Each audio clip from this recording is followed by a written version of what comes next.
अभी बीते दिनों यादव समाज के दबंगों के द्वारा दलित परिवार को केवल इसीलिए पीट दिया जाता है कि उन्होंने अंडा उधार नहीं दिया। पूरे परिवार को पीट दिया जाता है, जिसके अंदर बेटियां भी होती है, युवा होते हैं, बुजुर्ग भी होते हैं, लेकिन दबंग ये चीज नहीं देखते हैं। अब एक बार फिर से इटावा से मामला निकल कर आए, जहां पर दलित प्रधान की मुकेश यादव के द्वारा जान ले ली जाती है, वो भी किसी मामूली विवाद को लेकर। आपको बताएं तो पंचायत के कार्य को लेकर बहस होती है और इसी दौरान यहाँ पर मुकेश यादव के द्वारा दलित प्रधान के ऊपर हमला किया जाता है और उसके बाद उनकी जान है वो चली जाती है। सबसे बड़ी अपडेट में आपको बता रहे हैं, ये मामला उत्तर प्रदेश के इटावा से निकल कर आ रहा है, जहां पर समाजवादी पार्टी का गढ़ माना जाता है। बताया जा रहा है कि ग्राम प्रधान शंभू दयाल वाल्मीकि और दबंग मुकेश यादव के बीच बहस हो गई।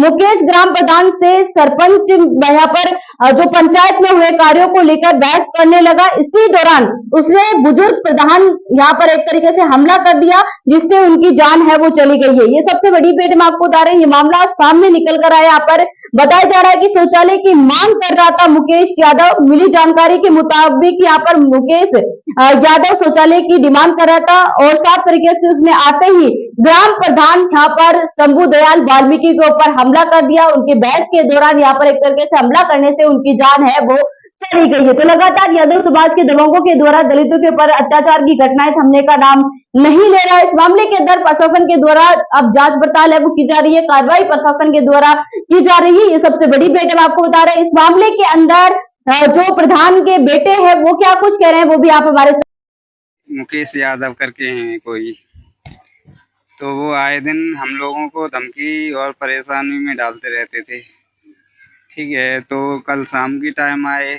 गाली गलौज की और उसके बाद में वो चला गया शाम की टाइम।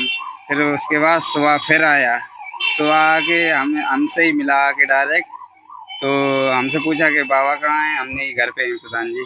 हमने ठीक है कि घूम के आओ, हम उनसे मिला रहे थे। तो वो नीचे आया, फिर हम उनको लेके आए नीचे। तो बातचीत होने लगी ऐसे ही कि हमारा शौचालय क्यों नहीं, मतलब बनवा क्यों नहीं रहे हो, हमारी नाली टूट गई है उसको क्यों नहीं बनवा रहे हो। तो बाबा ने हमारे ने ये कहा कि अभी थोड़ा संयम रखो, हम जो है कि आपका काम करवा देंगे। उसके बाद में ये गाली आली देने लगे, जाति सूचक गाली देने लगे। गाली देने के बाद में फिर इन्होंने पीछे से धक्का मार दिया।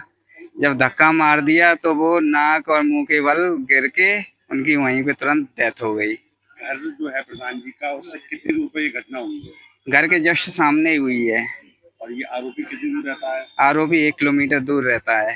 क्या कोई पुरानी प्रधानी चुनाव या किसी रंजिश चल रही थी? नहीं नहीं, कोई प्रधानी रंजिश नहीं। जब से प्रधान बने हैं तब से ही उनकी मतलब वो ही डराना धमकाना और ठगी करना। क्यों डराते थे बाबा? क्या रंजिश क्या थी पुरानी, क्यों डराते? कुछ नहीं, कोई रंजिश नहीं थी, बस काम निकल आए। जैसे कि आपका हेडपम्प, मतलब हेडपम्प वगैरह है तो उसके लिए पाइप चाहिए, पाइप लेने के बाद में अपना टीन डलवा रहे हैं। और उसके बाद ये क्या नाम है, सोलर लाइट वगैरह है, वो इन्वर्टर बैटरी लेके इन्वर्टर अपने घर में लगवा ले रहे हैं जाके।